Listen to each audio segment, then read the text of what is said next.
আর একটা দোয়া শিখাই দেই, ইনশাআল্লাহ এই দোয়া করলে রিজিক তো বাড়বেই ইনশাআল্লাহ, আপনার যত ঋণ আছে ইনশাআল্লাহ আল্লাহ পাক শোধ করে দিবে। বিশ্বাস করলেন না? এই দোয়া শিখাই দিচ্ছি, এই জন্য আমাকে হাদিয়া দেওয়া দরকার, স্পেশালি আমাকে এখন হাদিয়া দেওয়া দরকার। একটা গুরুত্বপূর্ণ দোয়া শিখাই দিচ্ছি। আলী রাদিয়াল্লাহু আনহু বলেছেন, কোনো ব্যক্তির যদি পাহাড়ের সমানও ঋণ থাকে, এই দোয়া যদি আমল করে আল্লাহ পাক ওই ঋণও শোধ করে দিবেন ইনশাআল্লাহ। ঋণ কেমন জানেন?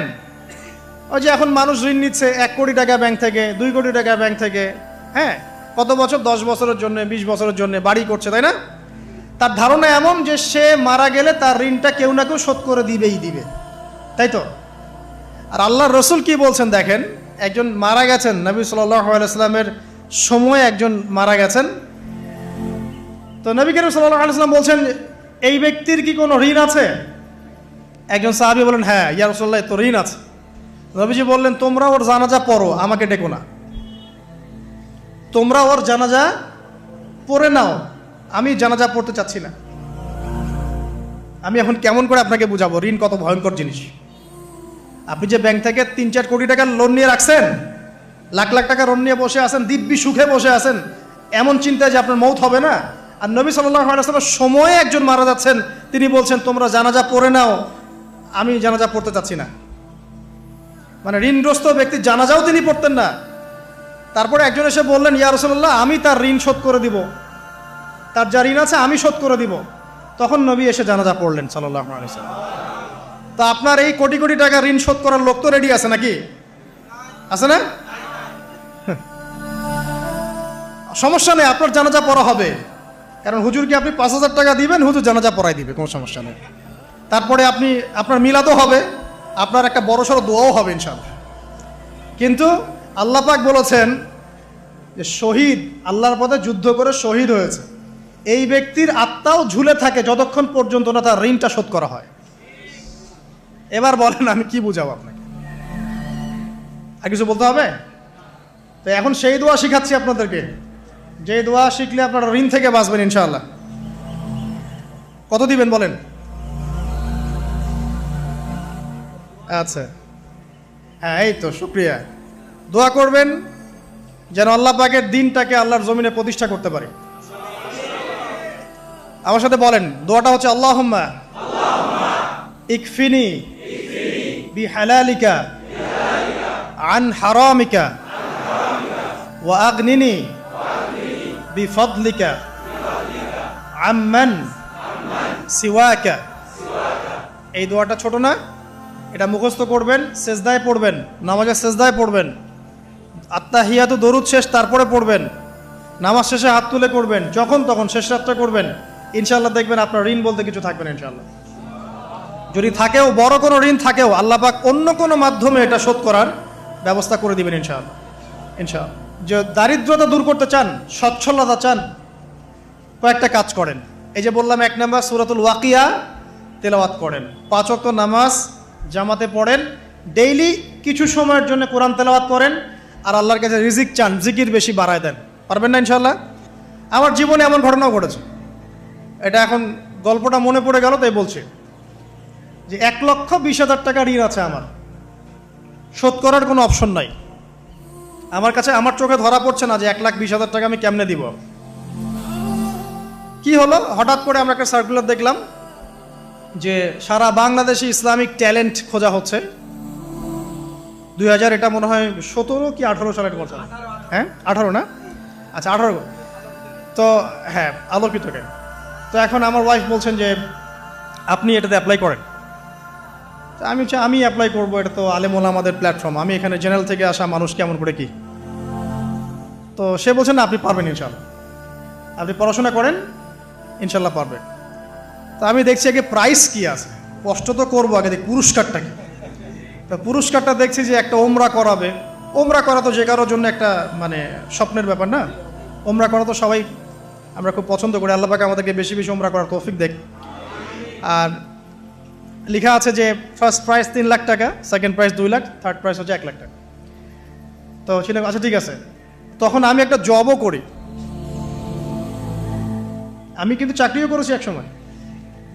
তো এখন জব ছেড়ে দিলাম, জবে থাকলে আমার এখন পড়াশোনা হবে না। তারপর টানা 4 কি 5 মাস দৈনিক 10 থেকে 12 ঘন্টা করে পড়েছি। টানা 4 থেকে 5 মাস দৈনিক 10 থেকে 12 ঘন্টা, নাওয়া খাওয়া সব ওখানেই। আর যতটা সহজ মনে করছেন আসলে কিন্তু প্রতিযোগিতা অত সহজ নয়। আসলে যে কোনো জায়গা থেকে প্রশ্ন আসতে পারে, আকিদা, সিরাত, ইতিহাস, এটা ওইটা অনেক টপিক, প্রায় 36টা বিভাগ আছে। তো আলহামদুলিল্লাহ কীভাবে জানি আস্তে আস্তে উঠতে পারলাম। গিয়ে দেখলাম যে হ্যাঁ, টিভি রাউন্ডে চলে গেছি। আমি তেমন কিছুই করি নাই, আমি শুধু পরিশ্রম করেছি, আল্লাহর কাছে বেশি থেকে বেশি দোয়া করেছি যে আল্লাহ আমার ঋণ আছে, ঋণ শোধ করতে হবে একটা। এবং আমি চাচ্ছি যে এই প্রোগ্রামের মধ্য দিয়ে দিনের একটা বড় সার্কেল পাওয়া যায়, দিনী প্ল্যাটফর্ম পাওয়া যায়। তো আলহামদুলিল্লাহ আল্লাহ পাকের ইচ্ছায় সেখানে একটা ভালো রেজাল্ট হলো এবং সেখানে ওমরাও করা হলো আলহামদুলিল্লাহ। এবং ক্যাশ তারা খুব তাড়াতাড়ি দিয়ে দিয়েছে। আমি পুরো ক্যাশটা আগে পেয়েই আগে ঋণটা শোধ। এখন এই সময় কিন্তু আমি দোয়াটা করেছি, আল্লাহুম্মা কফিনি বিহালালিকা আন হারামিক ওয়া আগনিনি বিফদলিকা আম্মান সিওয়াক। দেখেন, আমি কিন্তু জানতামও না এমন কোনো প্রতিযোগিতা হবে, আমি সেখানে পার্টিসিপেট করব, ওই ওসিলায় ওমরা করব, ওই ওসিলায় আবার ঋণও শোধ হবে, আমার কিন্তু মাথায় ছিল না। এটাই হচ্ছে আল্লাহ পাকের সেই আয়াত, ওয়া মান ইয়াত্তাকিল্লাহ ইয়াজআল লাহু মাখরাজা। আল্লাহ পাককে যে ভয় করবে আল্লাহ পাক তার জন্য রাস্তা খুলে দিবেন ইনশাআল্লাহ। ওয়া ইয়ারযুকুহু মিন হাইসু লা ইয়াহতাসিব, এবং এমন উৎস থেকে আল্লাহ পাক রিজিক দিবেন যেটা সে কল্পনাও করতে পারে না। এটা আল্লাহ পাক তাওয়াক্কুল রাখেন। জাস্ট ওই ইসমাঈল আলাইহিস সালামের মায়ের মতো হাজরা আলাইহিস সালাম ইব্রাহিম আলাইহিস সালামকে বলছেন, আপনি আমাকে এখানে ছেড়ে যাচ্ছেন কি জন্যে? ইব্রাহিম বলছেন আল্লাহর আদেশে। তখন তিনি বলছেন তাহলে আল্লাহ আমাকে ফেলে দিবেন ইনশাআল্লাহ। সেই মায়ের গর্ভ থেকে ইসমাইলের মতো সন্তানের জন্ম হলো, যেই সন্তানকে বাবা বলছে যে আমি তোমাকে জবাই করছি, স্বপ্নে দেখেছি, ফানজুর মাদা তারা, তোমার রায় কি? সে বলছে ইয়া আবাতি ফাআল মা তুমার, আপনাকে যে আদেশ করা হয়েছে আপনি সেটাই করেন। সাতাজিদুনি ইনশাআল্লাহু মিনাস সাবিরিন, ইনশাআল্লাহ আপনি আমাকে ধৈর্যশীল পাবেন। দেখেন কোন মায়ের গর্ভ থেকে কোন সন্তান। তাকে কি বাবা মানুষ করেছিলেন? না, তাকে তার মা মানুষ করেছেন। তো ওই রকম তাওয়াক্কুলকারিনী হাজরা আলাইহিস সালামের মতো মা যদি ঘরে ঘরে থাকে, বোন আর স্ত্রী ঘরে ঘরে থাকে, তখন ইসমাইলি প্রজন্ম আসবে ইনশাআল্লাহ। আর আমাদের মতো এই যে এখন দেখছেন না কি হচ্ছে, মারামারি, কাপড় খোলা, কাপড় ছোট, ব্লাউজ সারা সারি, কি চলছে মাশাআল্লাহ। মানে কি যে চলছে ভাই জগতে এখন, বলতেও গা গিনগিন করে, ভাবতেও গা গিনগিন করে। কিছু কিছু নসিহত করব, এটাতেও মন থেকে একটা বাধা চলে আসে যে আসলে কি করব, কি বলবো। মানে একটা বিষয় থাকে না যে পরিস্থিতি এমন খারাপ যে কথা বলার ভাষ্য থাকে না এমন একটা, যে আপনি হতবাক হয়ে গেছেন, বাকরুদ্ধ, যে আর কি বলবেন। এখন এই বাকরুদ্ধ হওয়ার সময় চলতেছে, বাকরুদ্ধ হওয়ার সময়, মানে বলার আর কি নাই, কিছু নাই, কি বলবেন। আস্তে আস্তে কাপড় খুলতে খুলতে খুলতে খুলতে খুলতে খুলতে এখন বিকিনি পরে ঘুরতে চায়। এন্ড বলে যে কয়দিন পর বিকিনি পরেই ঘুরবে। দেখেন, মানে ওরা চায় যে পশ্চিমারা যেমনে চলে অমনেই চলুক সবাই। ওটা কি লজ্জাশীলতার পরিচয় হলো?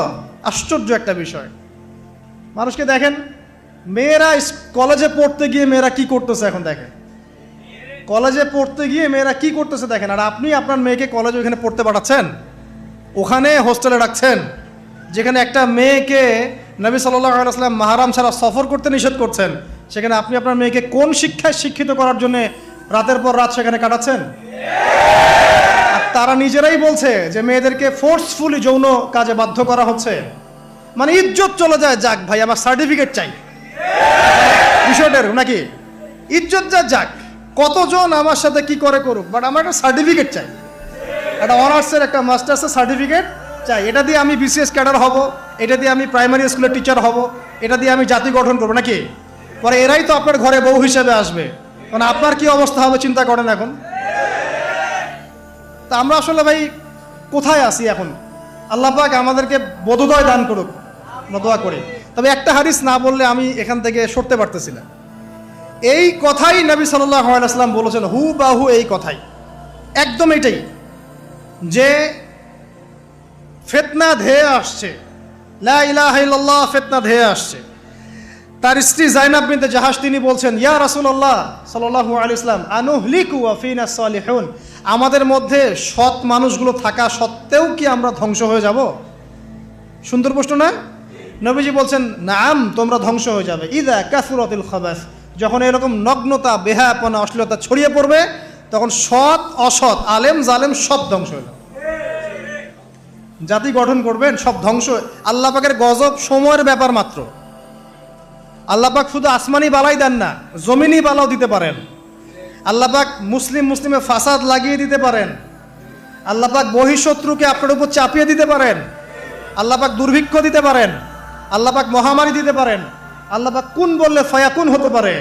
সে আল্লাহকে ভুলে গিয়ে এইসব প্রগতিশীলতার নামে যখন নগ্নতার চর্চা হচ্ছে, অশ্লীলতার চর্চা হচ্ছে, আর আমরা এগুলো সব মুখ বুঝে সহ্য করছি, মাদক, পর্ন, জেনা, ব্যভিচার সব চলছে চোখের সামনে, আমরা কিচ্ছু বলার নাই, সুদ ঘুষ সব চলছে। এটা সময়ের ব্যাপার যে আল্লাহ পাকের গজব কখন আসবে।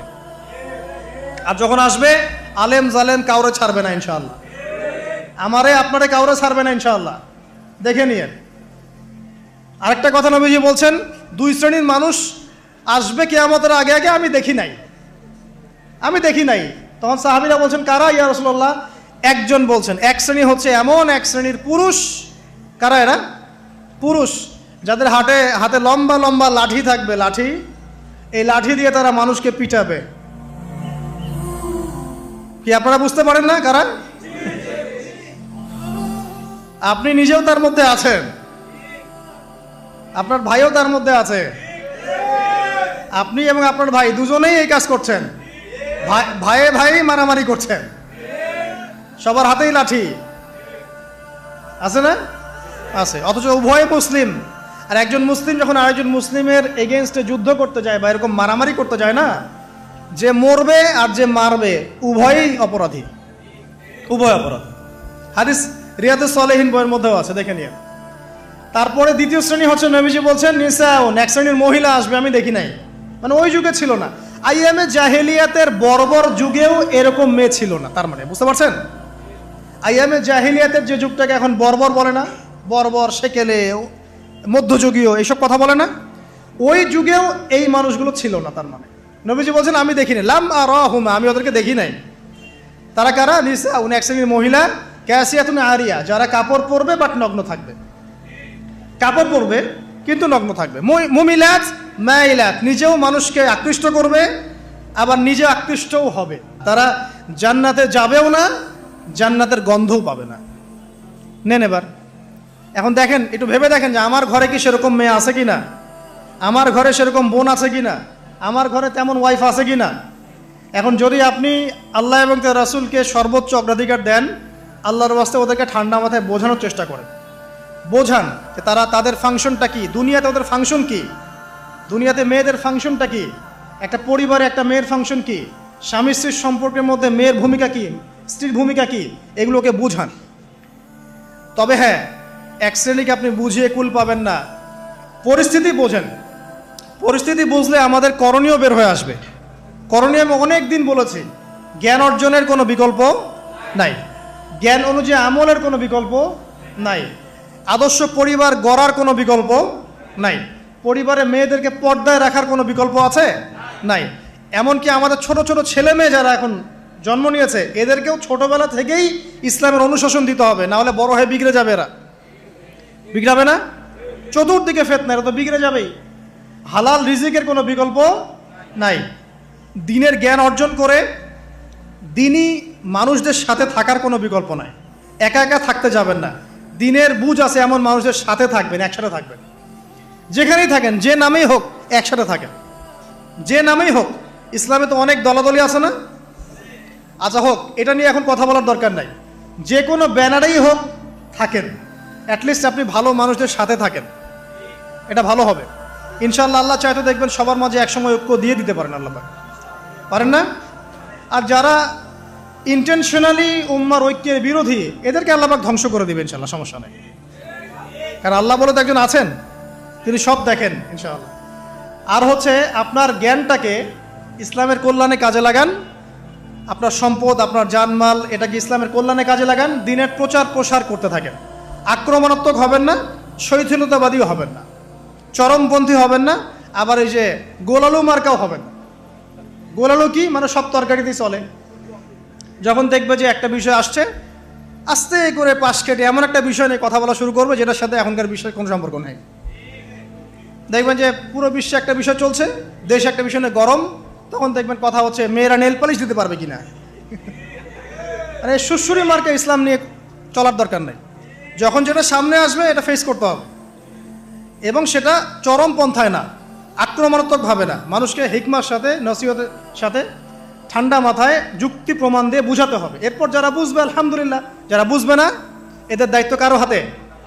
আল্লাহর হাতে। আল্লাহ পাক হয় গজবে শেষ করবেন, না হলে আল্লাহ পাক চাইলে হেদায়েতও দিতে পারে, এটা আল্লাহ পাকের ইখতিয়ার।